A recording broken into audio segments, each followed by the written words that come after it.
Good evening, everyone. My name is Jemima. I'm the Health Programmes Lead at Trekstock. It's wonderful to have you here on World Cancer Day. We've got a fantastic panel joining you this evening. Today, obviously, is World Cancer Day. Their strapline is I am, I will. And at Trekstock, we are absolutely passionate to get young adults with cancer active again after cancer has stopped them in their tracks. So we wanted to bring together our Renew trainers, our Pilates instructors, and some young adults to tell their own stories of how they've done it and how you can do it safely. So we know that exercise is important for everyone, but it's really important for those people who have cancer. The Clinical Oncology Society of Australia says that exercise should be embedded into every part of the cancer pathway. Yet we know many of you are not told about this and how important exercise can be for your well-being. It can improve sleep, quality of life, activity levels, fatigue, mental health, and the recurrence of some types of cancer, as well as side effects and lessening symptoms. So, despite over 70% of our young adult community telling us they want support around physical activity, we believe that this is something that's still not talked about enough. So tonight we want to lift the lid on the importance of exercise and cancer and the barriers that you guys can come across and how you can overcome them. There's much that stops all of us, let alone having to cope with cancer. I was just chatting to Sally, one of our panelists today, and she said that fatigue was like jet lag, a hangover and flu all rolled into one. And I know that tiredness stops me exercising, so I don't know how you feel when you have cancer. But we know that fatigue can be really helped by exercise, and we're going to be hearing why tonight. Despite the fact that it is safe to exercise for most people with cancer, there are guidelines around this, and the research suggests, however, that 2/3 of people are still not meeting the government guidelines. We'll discuss those guidelines later. So if more and more research is coming out, we want to help you get active. So I'm going to hand over to the panel tonight, and I'm going to just introduce you to each one of them right now. So in the top left is Victoria, if you give us a wave. We've got Teresa. We've got Sally, we've got Tim, we've got Joelle, we've got Ambo, Jack, and Laura. So we've got a fantastic panel of experts. So I'm going to start by chatting to the lovely Sally and Jack about their own experiences of living with cancer as a young adult and how it's impacted them. Hi, guys. Hi. So, Jack, first of all, where have you been today? I've literally just come straight from treatment. So. Right, okay. So, thank you so much for joining us. Jack, tell us a little bit about yourself, where you live, and when you were diagnosed. So, it was my diagnosis was last July. I'm from Kingston, but I was actually training before, pre-season for rugby, up until the point of diagnosis, which I was actually doing deadlifts at the time, and I bent over, and I've never felt a pain worse in my lower back. It almost felt like a lightning bolt, and as I sort of lifted it, dropped to the floor in pain, and sort of thought, right, I might have slipped a disc in my back. Let's try and see what we can do about it, but nothing could be done. Called an ambulance. I actually called up work that day and sort of said, look, I don't think I'm going to be in tomorrow. Very chilled out. Look, I need to get this fixed. Cut to a few hours later, I'm in A&E, got rushed through CT scans, a few other different scans, and they were sort of looking. At that point in time, I was thinking, right, it's nothing too serious. I'll be all right. They'll just work out what the problem is and we'll move on. The morning after, I was in a room on my own because obviously COVID, so I couldn't actually talk to anyone at that point in time because there was no one there. And they came in and sort of said, right, we think you've got cancer. We're going to have to keep you in for a little bit longer. And then that's when the scan sort of happened. And there was I had 2 biopsies. So I had 2 small biopsies in my neck, and then that was when I was officially diagnosed. It was probably end of July, early August, with stage 4 Hodgkin's lymphoma. So yeah. Gosh. So That's what a journey. That's how I was diagnosed. It's a bit of a mad one. I mean, I was Totally, training right? down at the East Rugby Club, and it went from training 3 times a week to just nothing. So that was where, for me personally, I needed that outlet, even though I was stuck inside. So yeah. Thank you so much, Jack. I mean, that is a awful journey, so difficult. I mean, you thought you'd done your back in and it went on to be diagnosed with cancer. I mean, that's huge. What age are you? I turned 22 in September, so 22. Okay. Thank you so much. Sally, tell us a little bit about yourself. I'm Sally, I'm 35, I'm from Leeds, where I currently live. I was diagnosed with osteosarcoma December 2019. My cancer was found incidentally after a fall skiing. I fell skiing, hurt my shoulder, and on the shoulder x-ray they noticed a 7-centimetre tumour, which took some time but finally got diagnosed after I had the rib resection. I was fairly active pre-cancer, liked to go to spin a couple of times a week, liked to go on nice long walks, did some cycling. I wouldn't say I was jack active, but I did like to be active. And then I had an operation in December 19, and then I started my chemo in January 2020. Thank you so much, Sally. What a journey as well you've been on. And when did you finish treatment?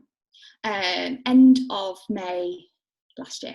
Last year, 220. I keep forgetting we're in 221. And Jack, you're still on treatment? Yeah, I'm still on treatment. So I've got another. So this was the 6th one of the last little bit. So it's the last little step. I've got 3 more cycles left, and then I should be sorted. So yeah. And both of you were. I mean, Jack, you were training. You were rugby training and smashing it. Would you call it smashing it? It was quite heavy going, but it was sort of building into the season. So like normal pre-season, we were building into it, and then I'm also work on construction sites. So initially, all of those little side effects that were building up, I just put down to just general wear and tear, and just maybe I'm been overdoing it a bit. Yeah. So it just never even crossed my mind. So Sally, you were diagnosed with osteosarcoma, is that right? And you say you're active, you're doing spin, etc., etc. So tell me what the impact of your treatment was on you. It completely wiped me out. I had quite a significant operation to remove the tumour first. So my fitness was impacted by that even before starting chemotherapy. I had all of my chemotherapy was done as an inpatient. So I spent weeks and weeks in hospital, hooked up to chemotherapy, having treatment.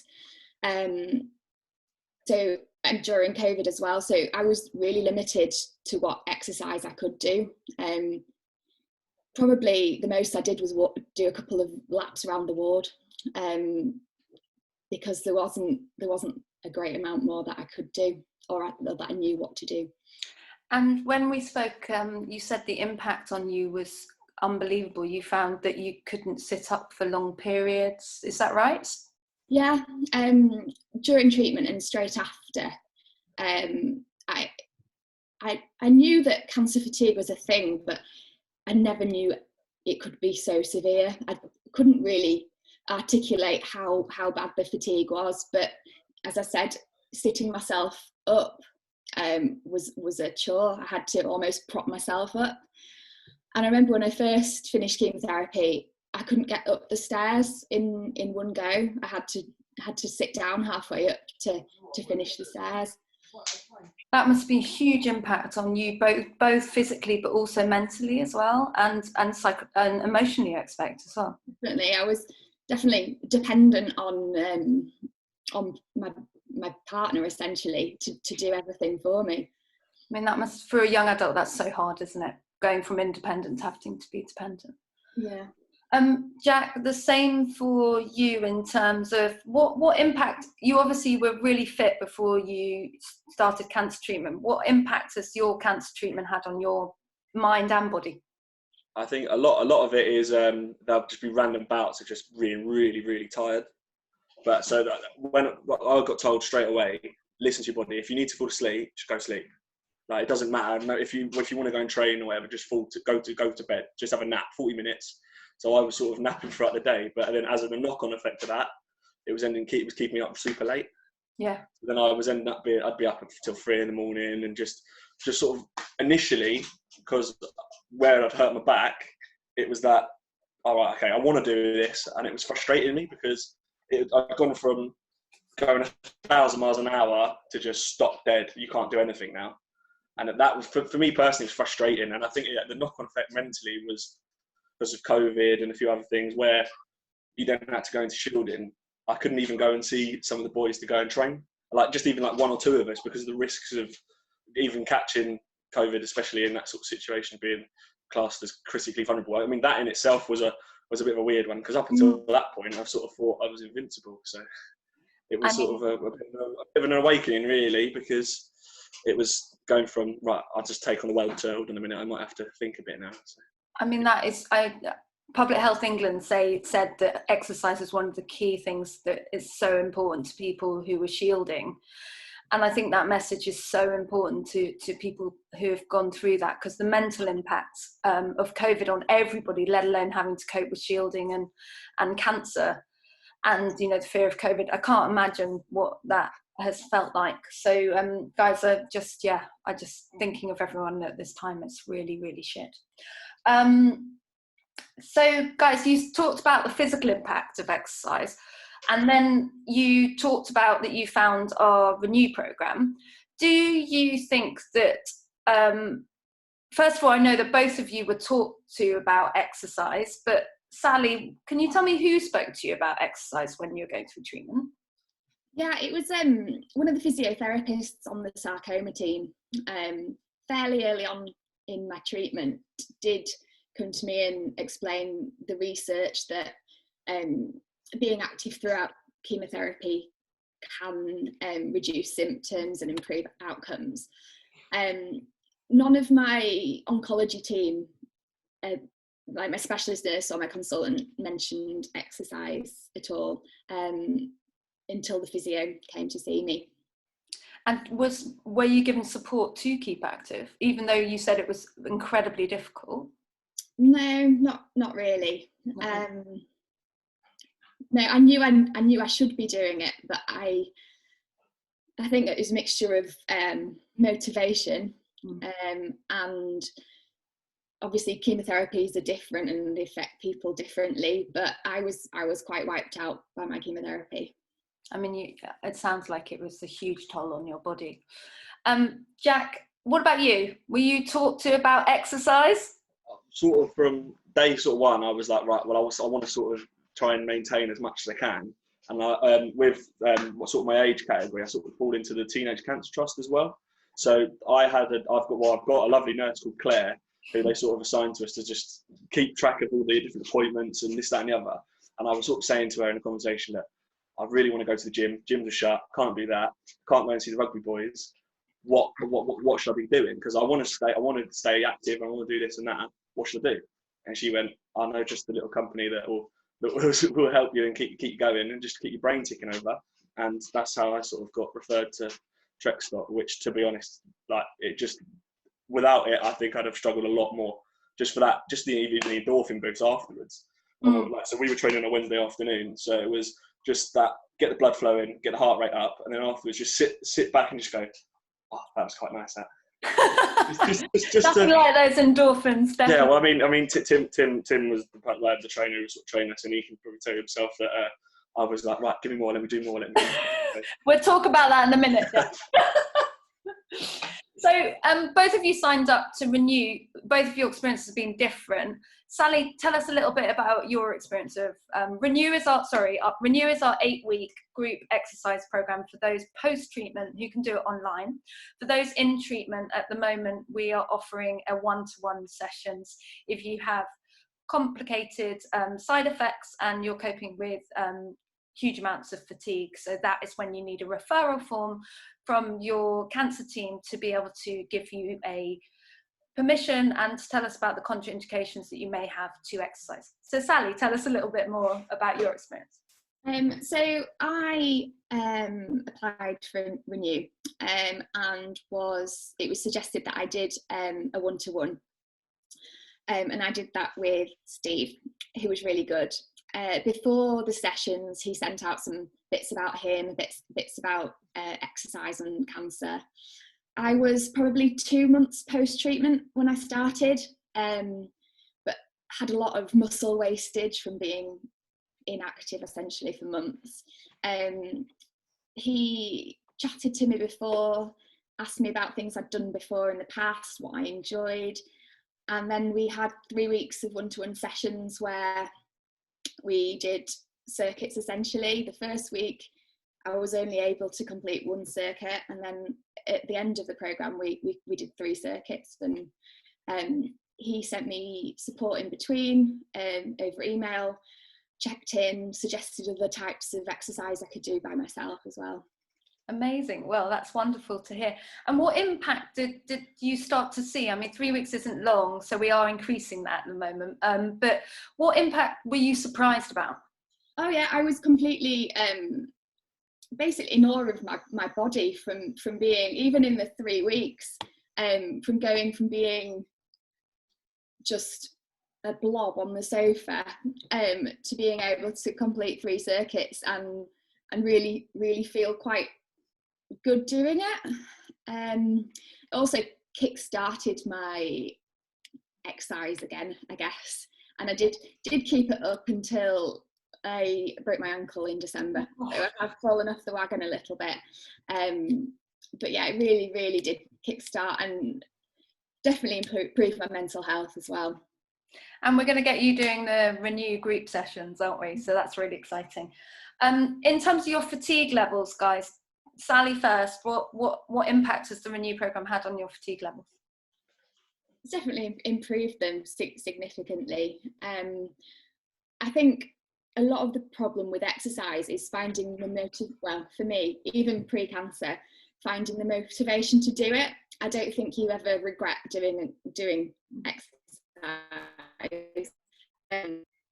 But that gentle encouragement and the support and the supervision of someone so experienced to help you through it gives you a boost of confidence, definitely.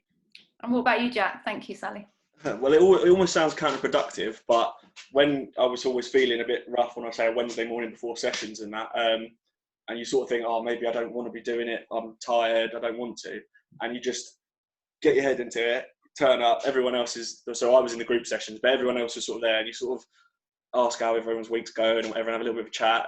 It's almost, I know it's for a screen, but it's that, not just even the exercise side of it, it's that social aspect to it, where it gives you something to look forward to.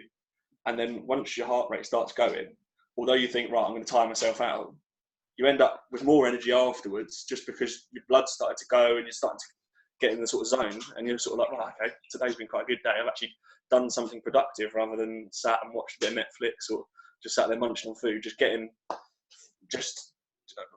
For me personally, it's just that sort of energy, excess energy use up, which is then you just feel better. Mentally, I felt miles better after a session. That's fantastic. And what's it like exercising with others who have had cancer? It was good because although I'd love to be training with my mates and that, they're going to be going 1,000 miles an hour, and then there'll be the old, oh, right, come on, slow coach, just stupid abuse, which is fine. It's good fun, but having that sort of situation where like, everyone knows, okay, we might have to just take one of these exercises down a notch. Or for me personally, my lower back, I'd love to be smashing out crunches and planks and this and the other. I initially couldn't because my back was so weak from where I'd hurt it. And then that was where Tim was sort of saying, right, I know you want to, but let's just rein it in a bit. Let's just tailor it. And let's do some reverse crunches and stuff that works rather than either sit out, which I didn't want to do, or injure myself more, which isn't the best thing. So that having that understanding from someone to go, right, I know you want to do it. I know you think you can do it, but just chill a bit, baby steps, and get there. And then the other guys and girls in the group were quite happy to change exercises, or if they wanted to change one, we'd then all do the same. Rather than one person doing one separate, we'd sort of alter it together and work as a sort of team. It did work really well, and it was quite nice. So. And what's it like, just, you know, getting that social support when you've been so isolated? It's good fun, just to even talk. Like so some of the guys in the group that we were with, still talking to them now and that, where it's just like, oh, how are you? How's your week been? Just those little messages, and it sounds not that important, but just that little message of, hey, how are you, goes so far, and it just sparks up a conversation, especially when you're sitting on your own, not doing much. Just that little hello, oh, how you going? You still training? You doing this, doing that? It's great. So. Oh, that's just music to my ears. It's really wonderful to hear. Sally, what would you say to someone who's sitting listening to this, being like, I can't do this, I don't know how to start, I'm terrified? What would you say? I'd say give it a go. Everyone's really supportive, really knowledgeable, really encouraging, but also at the same time not pushy. And I really do think that it would make you feel better. That's brilliant. Thank you, Sally. And Jack? Well, I think just go for it, just do it. There's always going to be that little bit of anxiety or nervousness about it, but there's a very, very important phrase to me that I got told years ago, which I've always kept, which is, if you say you can, you might, but if you say you can't, you're right. And I've sort of always stuck with that, and I love it. So it's just that, if you feel nervous, just do it. Just take that step. And if you're struggling with it, just say, like, people are here to help you. Like, they're not here to. It's not like a training session where they're there to absolutely beast you. It's there for your benefit, not just the group. So they'll look after you. Like. Now, Jack, how have you learned to listen to your body? Well, I've always sort of pushed it, and I've always sort of tried to see how far I can keep going. But I think having the sort of going through treatment and listening and this, that and the other, and then having Tim especially to sort of go, look, I know you want to push it, but just chill. Just take those steps. And I'm sure there are other people as well like me in the same sort of situation where you're bouncing around. You don't even think about what's going on. You're like training, work, go out, do this, do that. But then having that sort of time to go, okay, right, I've got a bit of a twinge in my back. Let's not do this. Let's do this instead. And having that sort of, just taking a step back and just going, right, we've got years and years and years and years and years to get as big and strong as we want and as fit as we want. We don't have to do it right now. And especially with treatment, where I'd love to be running and going crazy, but just that. So for example, tomorrow I might go out for a walk with a dog rather than going for a long cycle. But it's those little, it's all money in the bank which adds up. So it's.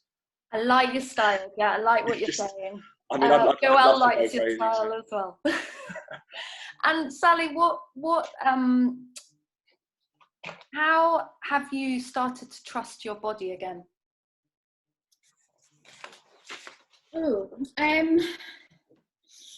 By I guess knowing it's capable again. Body's changed quite a lot since treatment. I always thought people lost weight during cancer, after cancer treatment, but I've actually put on quite a lot. Just again, listening to it. I'm probably on other camp. I need a bit of encouragement. I'm probably not like Jack that needs reining in. I need gentle encouragement. But it's tough during lockdown because we're limited as to what we can do. But I try and do at least a 5K walk every day. Amazing.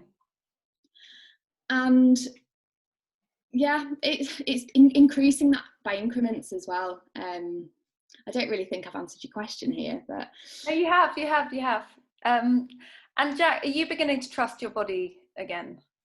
Definitely. So I've very, very, very starting with light sort of weight. So my lower back was my core, because that was where the impact sort of injuries were.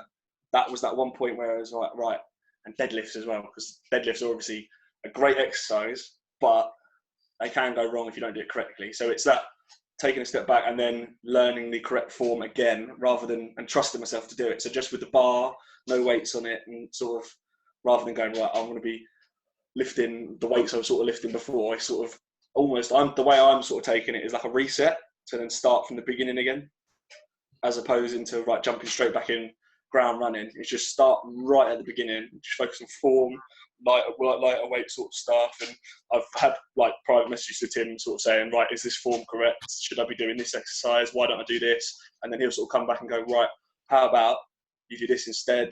Are you doing this? Is this correct? And it's sort of just that back and forth sort of conversation that allows you to keep, like, every week progress a little bit better, rather than going crazy and then not being able to do anything for like a week, because the recovery sort of time is a lot longer now because of treatment and that. But it's getting there. It's just baby steps.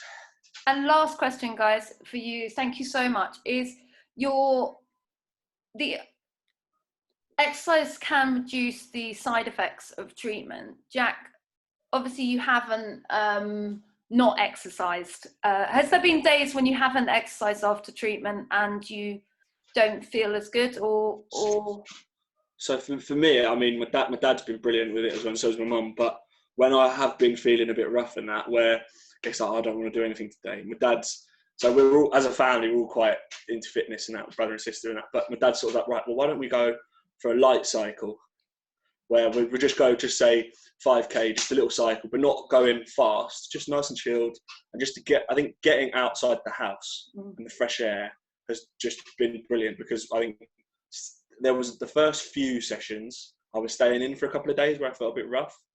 And for me personally, I think that was bringing me down mentally as well, which then became a bit of a vicious cycle. Whereas when Dad was sort of then saying, right, let's just go for a nice light cycle, and he knows my personality, what he was doing was he was sitting just in front of me, just enough, which would then make me sort of try and catch up, and then he'd go a little bit further ahead just to try and catch up. And then all of a sudden we weren't going fast, but we were doing enough. And just like the Trekstock sessions, where you're getting that heart rate up to a certain point where, okay, now I feel a bit more confident doing this, and then coming home afterwards, rather than sitting there going, oh, I feel rubbish, you feel a little bit better. And the fact you've been outside, you've been in just near like the river, nice trees, just I know it sounds really simplistic, but just those little things do wonders for your brain, and then as a knock-on effect, you feel a little bit better. So. That's so helpful to hear. Thank you, Jack. I think that's encouraged so many people. Guys, thank you so much for sharing your story, and we're going to have a chat with the instructor, our renewed instructors, and our Pilates instructor now. Obviously, you guys can ask questions. To the audience, I'm just going to give you a poll, which would be great if you were able to fill out. I hope you can see that. That's not going to be very helpful because it needs to go down there. I hope everyone can see that. So I'm going to ask you guys some questions. We've heard from Jack and Sally about their experience. I think first, since we've been talking about deadlifts and weights, Joelle, do you want to introduce yourself quickly? And I'm going to ask you some questions. Sorry, just unmuting myself. Thank you, Sally and Jack, for sharing your stories with us. And thank you for having me today, Jemima. Pleasure. So my name's Joelle. I'm a level 4 cancer rehab instructor and yoga teacher. I currently work in an NHS cancer centre in London, and I work with Trekstock on the side. I was running their Renew class and Top Up, and working with people outside of the NHS as well. So at the moment it's obviously virtual as opposed to back and face to face, but yeah, that's me. And Joelle, alongside our other instructors, was primarily the instigator of designing our online 8-week group session program. But I'm going to hand over to Victoria, who was the original instructor for the Renew program back in 2015? Yep, 2015, yes. 2015. So yeah, I mean, tell us some about that. Well, my background is I work for the Central YMCA, which is a gym in London, and we had connections with Trekstock who wanted to run or pilot an exercise program for young people to start doing exercise. And I think primarily because we used to do exercise referral, GP referral, and we've run other exercise referral programs at the gym.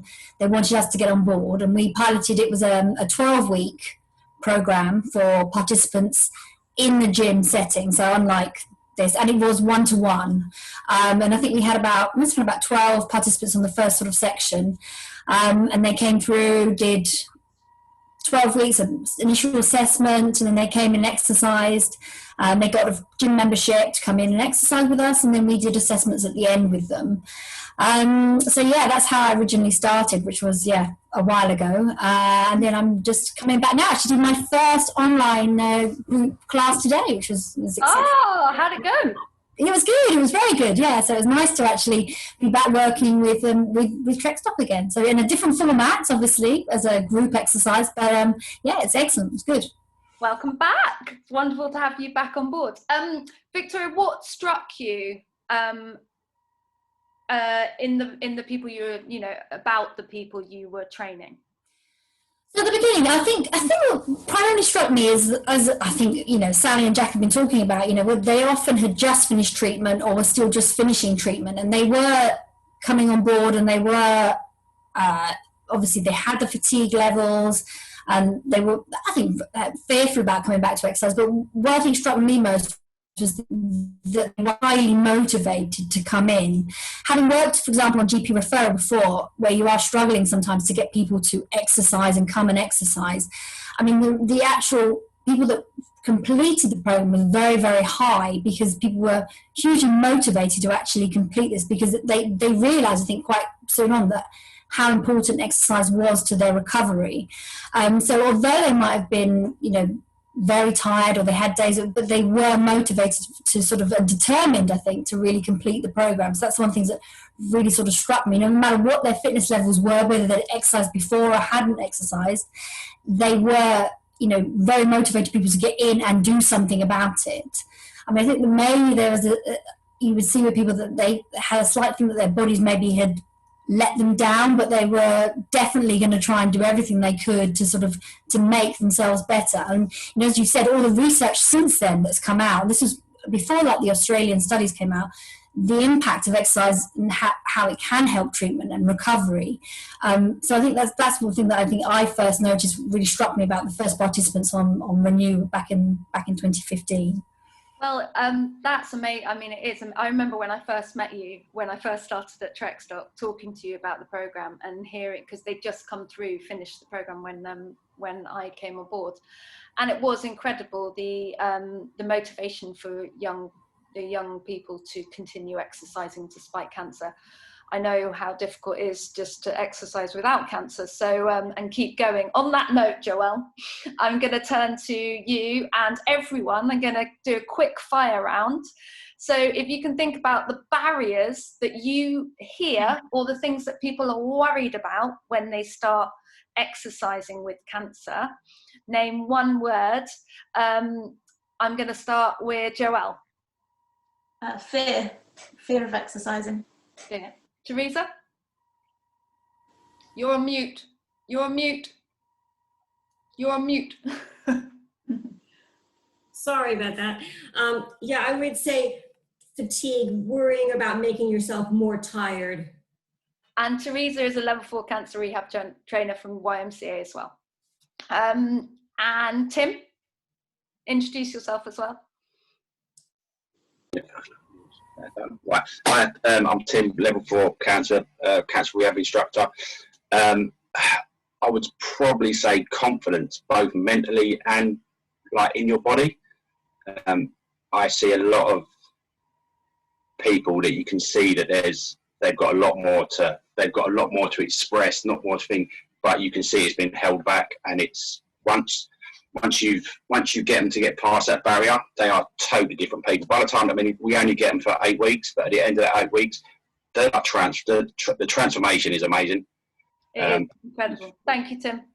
Amber, introduce yourself. You can come back in. You can come back in a minute, Tim. I'm back in. Hi, I'm Ambo, a cancer level 4 rehab trainer. Also, I'm a school teacher by day and trainer by night. I would say, injury and worrying about re-injuring themselves during the exercise. Thank you, Amber. And Laura, introduce yourself as well. Hi, my name is Laura. I'm a Pilates teacher and I'm a cancer exercise specialist. One thing I often hear from the people I work with is not knowing what would do them good, is not knowing what kind of exercise would be helpful. Brilliant. Thank you very much. Any other things that's stopping people? Tim, I cut you off. Yeah, no, sorry. I just like my little one's shouting for me, so I need to go and put it to bed. I'll be a couple of minutes and I'll be back. Okay. So the recommendations for exercising, the government guidelines are 150 minutes of exercise per week, and that involves including cardio, weights, and strength and flexibility. Joelle, for people with cancer, is it the same? Yeah, it is. So it's 150 minutes of moderate exercise. So moderate, the way we can grade that is, you and I could walk along, hold a conversation, but we might not have enough breath control to sing a song if you wanted to. You could try it. Yeah, we could try. So moderate pace, 150 minutes, or sort of 30 minutes 5 times a week is exactly the same, but additional 2 strength sessions and 2 balance or sort of, balance flexibility sessions as well. I'm going to just quickly put, this is quite interesting. So just in terms of the poll that I just put up, what's the biggest thing that stops you exercising after being diagnosed with cancer? Have a guess what the top one is? Fatigue? Yeah. And the fear of hurting myself and lack of motivation, not knowing what to do and not knowing how to exercise safely.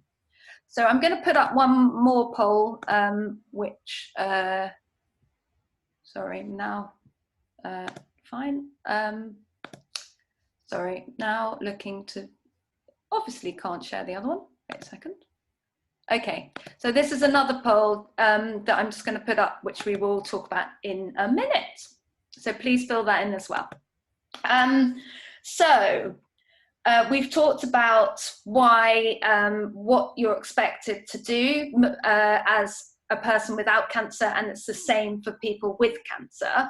Obviously, we've talked about what stops people doing that and the impact it can have on them, but also the fact that some people aren't told about exercising with cancer. So I'm going to turn to Laura. So in your experience, do you think people with cancer are told about that exercising is safe for most people living with cancer? In my experience, there is a lot of variation of what people are told by their oncology team and their care team. And so sometimes people receive incomplete information or just not everything they need to know really. Sometimes it's a bit worrying because some people are not informed about some of the potential risks such as lymphedema. And I've also had some cases of people that are not told about exercise at all, similar to what Sally was saying, where only one person in the team mentioned it, but the oncology team didn't, and therefore the person is left a bit conflicted, or only one person said it, so is this serious, is this important? And if there isn't that wraparound support, then the person isn't really enabled and facilitated, because it's a personal choice, but it has to be made easy. And then people can make that choice. If it's full of barriers, then it's not really a choice.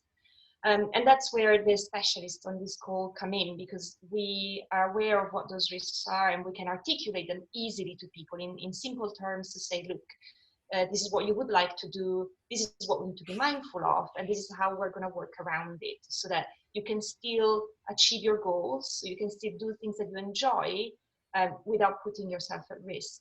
Brilliant. Thank you, Laura. Does anyone else want to add anything to that question? or shall I go on?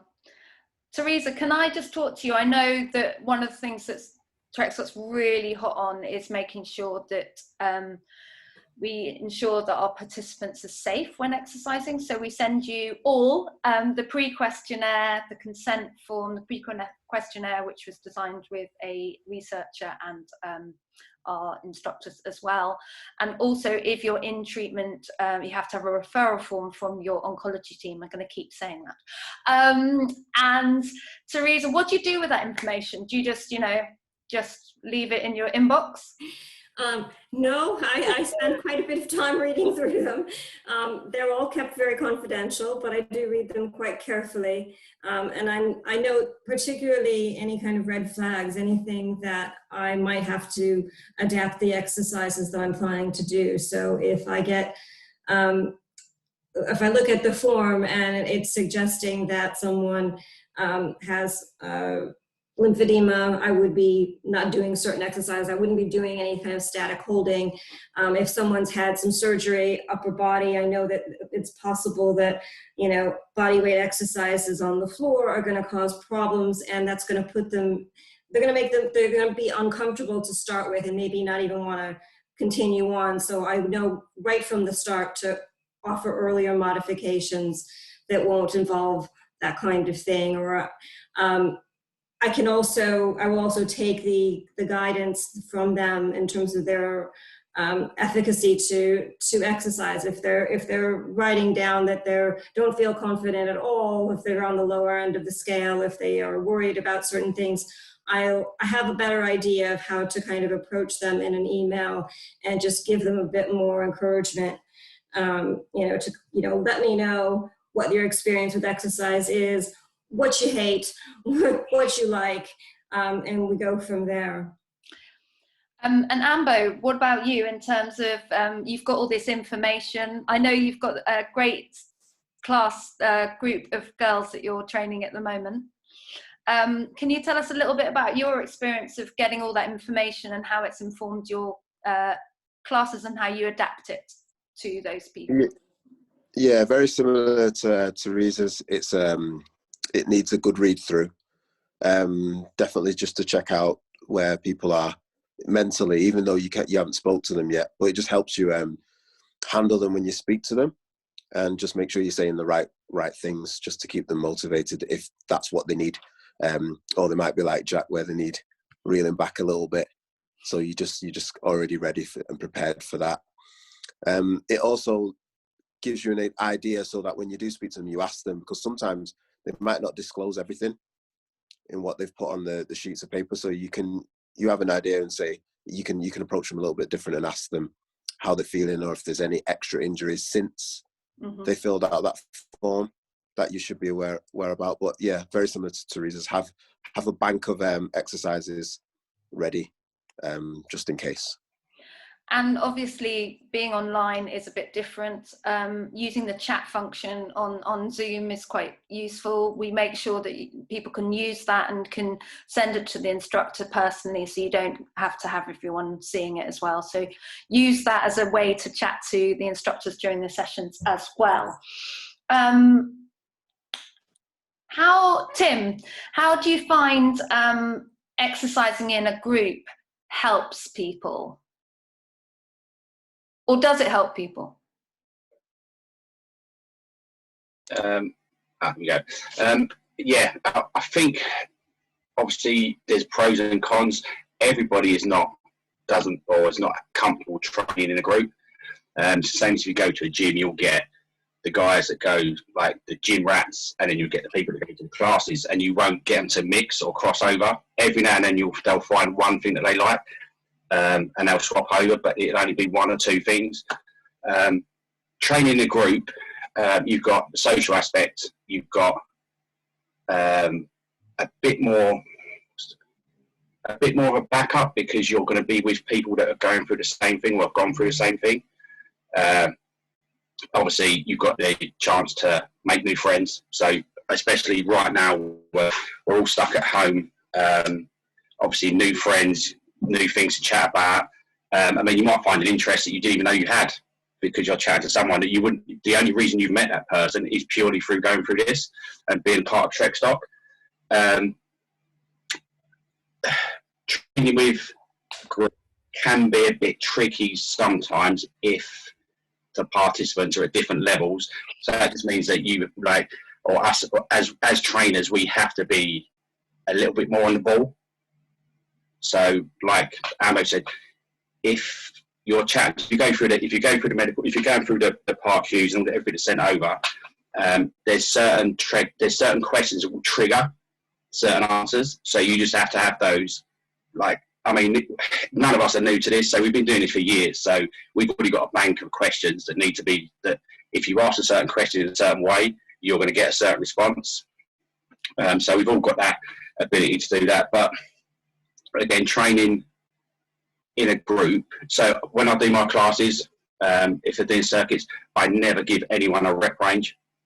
It's always timed, and it's no, like, if I was training people that are fit and healthy, I'd say, right, smash out as many of these as you can in that allotted time. It's not bad. That is, like, you're going to do the said exercise for that amount of time.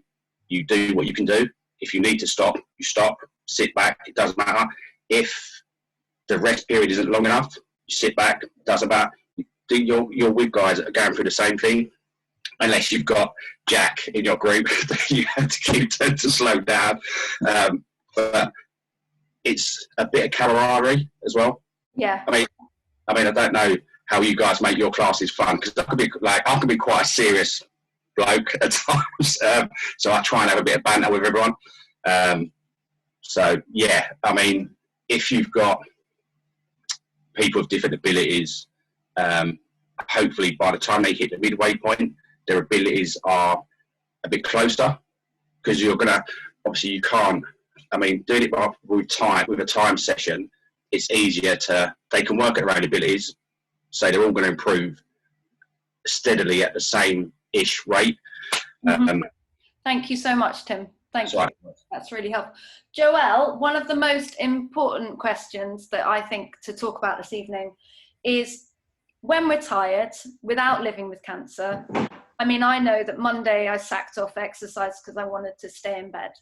I'm not living with cancer. I'm not living with the fears of COVID, and I'm not living with shielding and all that, you know, the lack of motivation. But cancer-related fatigue can be helped by exercise. How do you manage that? How do you help people who are going through cancer manage their fatigue? So is there a sweet spot that you need to get to with exercise? Yeah, so I think the most important thing is grading fatigue.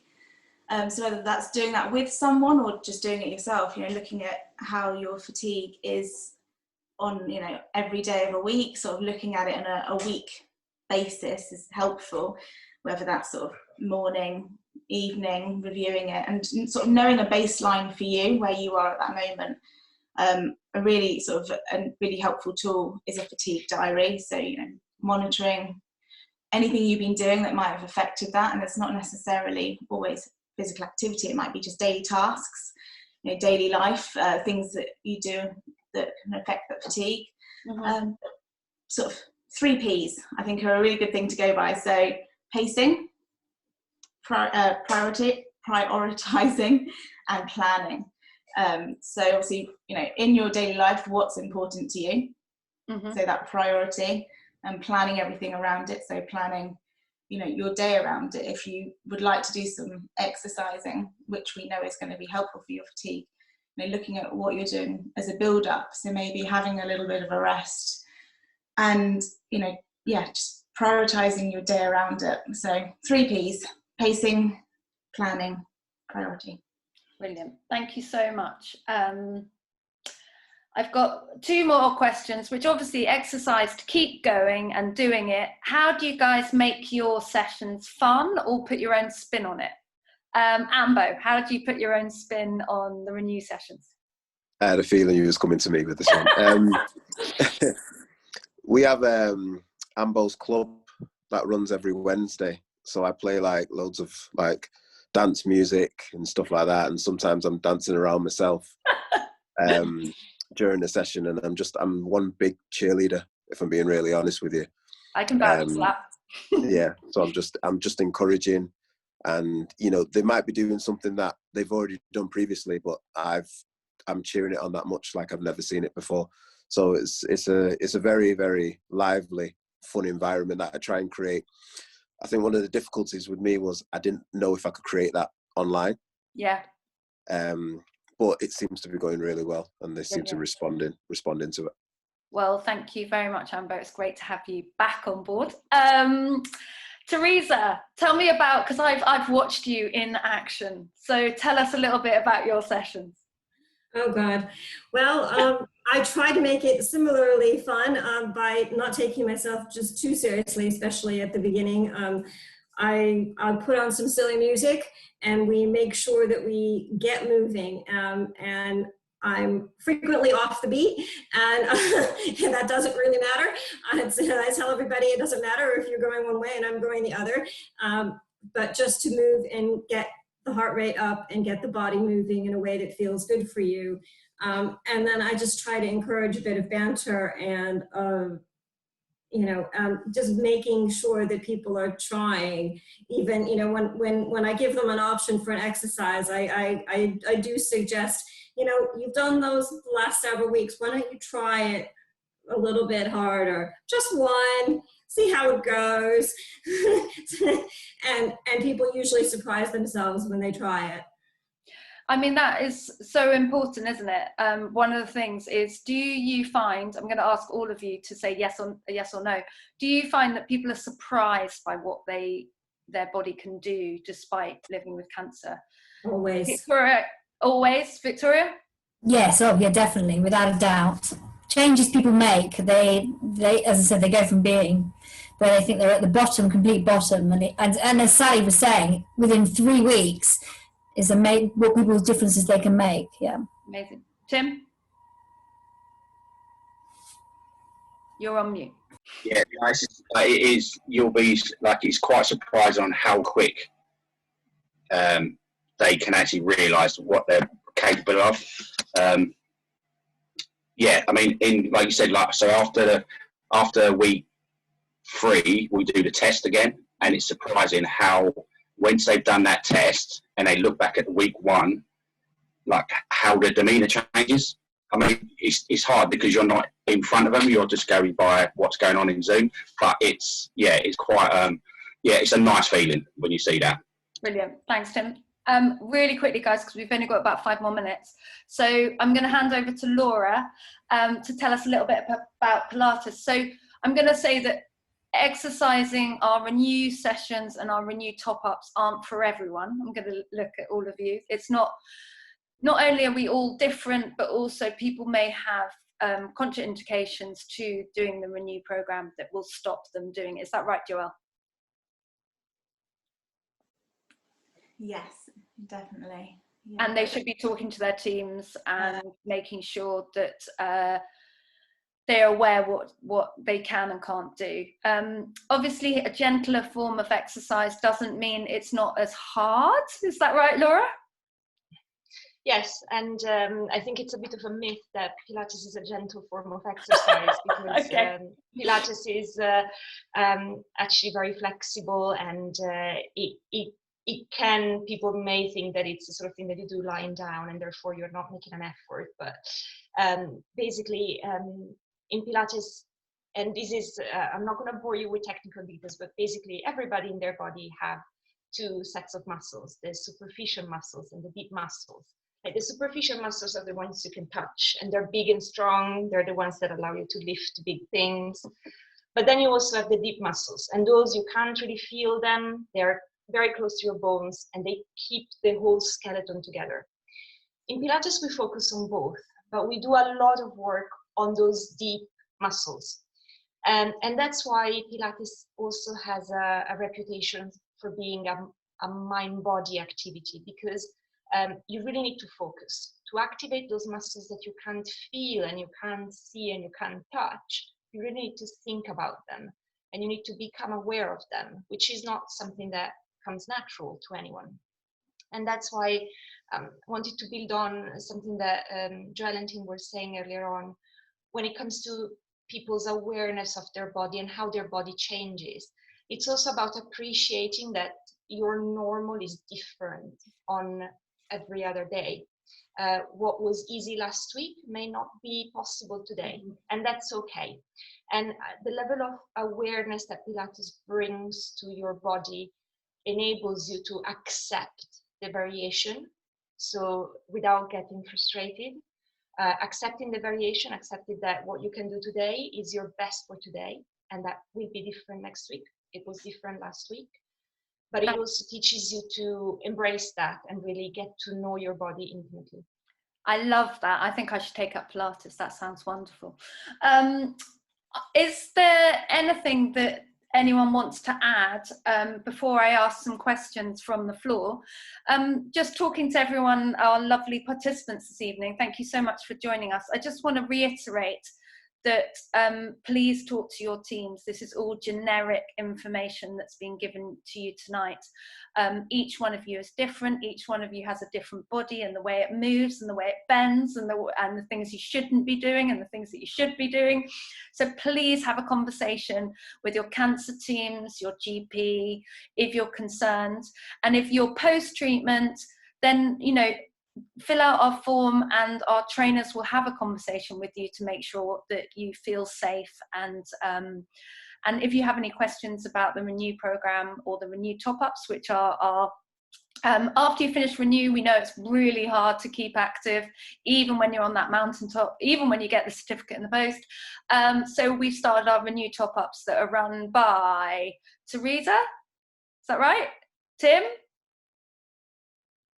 Yeah, Tim runs, and Joelle. So they are fortnightly, and they're for up to 12 people who have done Renew up to a year post. But obviously, if your situation has changed and your body has changed, then you need to rethink about maybe doing Renew again to check that everything's okay. So don't just throw yourself into the Renew top-ups.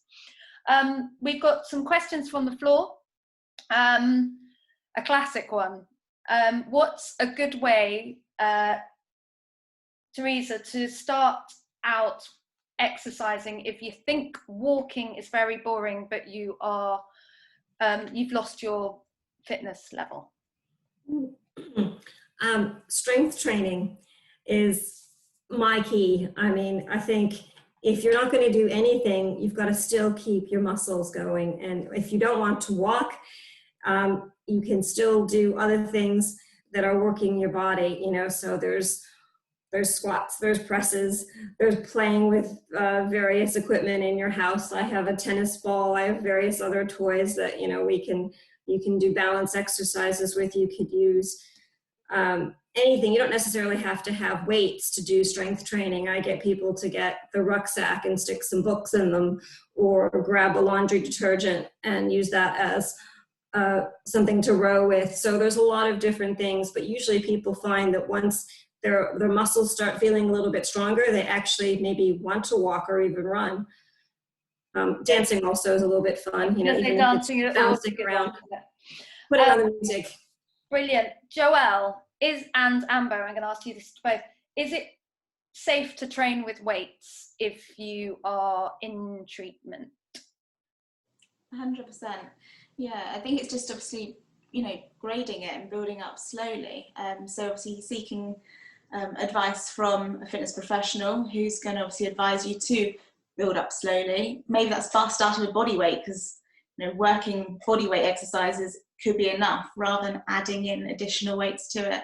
Yeah. If you're in treatment, you might have, you know, PIC lines, so we'll be looking at certain movements and, you know, keeping that within a certain area and avoiding certain impacting and weight bearing movements. But of course, you can definitely use weights, whether that's weights or your body. That's a topic in itself. People think that having lines means you can't exercise, but you can modify. I'm just looking at people who have trained people with lines in situ. Teresa, you're nodding. Laura, you're nodding. Ambo, yeah?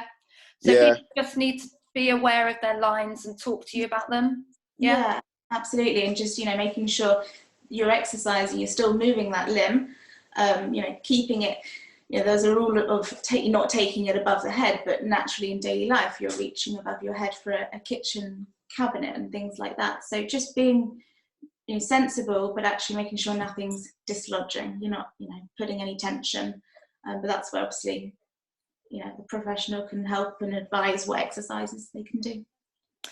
A really key one, which I actually don't know the answer. Are you more prone to injury when in treatment during exercise than you are when not? I mean, I would say if you're thinking of in treatment, you might be doing less, so you might be slightly more deconditioned. And looking at it from that aspect, then yes, tailoring your exercising and building up slowly and grading it, not doing too much too soon. But in terms of an actual rule of thumb, it's not, is it? That during treatment doesn't automatically mean that you're... No, I think it's more the movements that you should be aware of, and which direction you're moving and how much pressure and tension you're putting on the certain limbs. That's the most worrying thing, I think. Okay, brilliant. Thank you very much. And Victoria, I've got a question for you. And anyone can give it. What's the easiest exercise to get strength back into your legs? Why don't I ask Victoria to give us a suggestion? Tim, Joelle, Ambo, and Teresa, and Laura. Well, I get to go first, so I get the easy way on that. Well, I'm going to say sit to stand, because if you really are at your basic level, then doing sit to stand, which is sitting up and standing up out of a chair without your hands, is the basic of the squat. The squat is still the best exercise for your legs anyway. But if you are looking at your basic level, it's sit to stand, which Can you show us, Victoria? Pardon? Can you show us? Oh yes, well obviously you can't see I've just actually get my feet onto the floor, but yeah, without using my hands, I'm going to stand up. Very good. Wow, there we go. It's using all your big muscles in your legs, and it's a perfect way to start strengthening your legs. Brilliant. Teresa. I guess I'll go along with that one, would say leg lifts, just lifting that leg high. So a strong march, to a light skip kind of thing where you're actually give just... Give us a march, Teresa. Oh, sure. Okay. So we're going to do a light Yes, yes, thank you. Brilliant. Joelle, you've got to demonstrate. Or are you okay not? Oh, maybe not. Yeah, I might nominate someone else to do the demonstration. Okay. I'd say a wall press up. So a press up that, you know, that can be terrifying. So you're adapting from a wall to using a chair to breaking it down to a box press up 3/4 on the floor. For your legs? Wall press. Oh, did you say legs? I thought you said just a press up. No, legs. For legs. Hamstring curl. So whether that's standing, you know, heel to bum. Can you show us, Ambo? Give us a leg curl, because Joelle's injured. So give us a leg curl. I didn't warn them that they had to do. No, you didn't. I'm sat in my daughter's chair here. Hold on. I'm trying to move this thing. I'm sorry. No go. Thank you. That was a leg extension. I apologise. I couldn't do the leg curl. Okay, a leg curl. Victoria, give us a leg curl. Thank you. Ambo, you've not got many left. Have you given us a leg? Have you given us that exercise as the one you were going to give us? No, Victoria had the cheat code and stole mine. So I'm going with one that I normally do. It's like a sit to stand. However, they don't actually get up or sit down. So they put the pressure in the legs as if they were going to stand up, but they don't actually get up. So you're kind of just forcing the pressure as if you want to stand up, but don't, and just keep pushing into the floor with your heels, and then relax again, and then continue again. I'm going to try that later. Thank you very much for that one. Tim?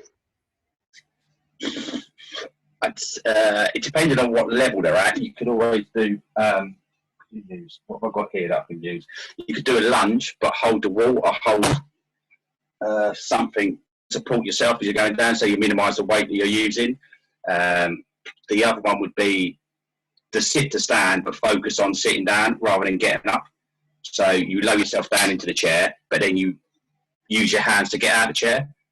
So you're only focusing on the lowering phase rather than the standing up phase. I think this is very impressive, guys. Laura, over to you. My favorite ones are all ankle exercises.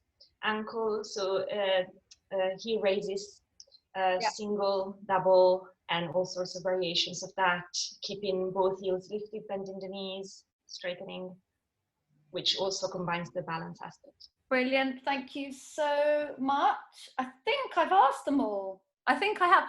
Is there any questions from the floor? Are they not able to ask me questions?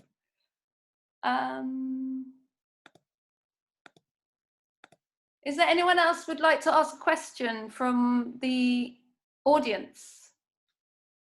Thank you very much. I'm going to Teresa. How do you increase knee strength? Well, your squat and your split squat will always be the best exercise, I think, for knee strength. Can you give us one? I'm sorry? Can you give us one? Oh God, I'm not dressed for exercise. So here we go. We're here. Make sure those legs are hip width apart, or feet are hip width apart, and you keep the knees in line with lovely, good form, beautiful. Thank you. Split stand, separating those legs nice and even, and you've got something to hold on to if you're worried about balance, but making sure that space is not too narrow, but wide enough for the base, and then going downward.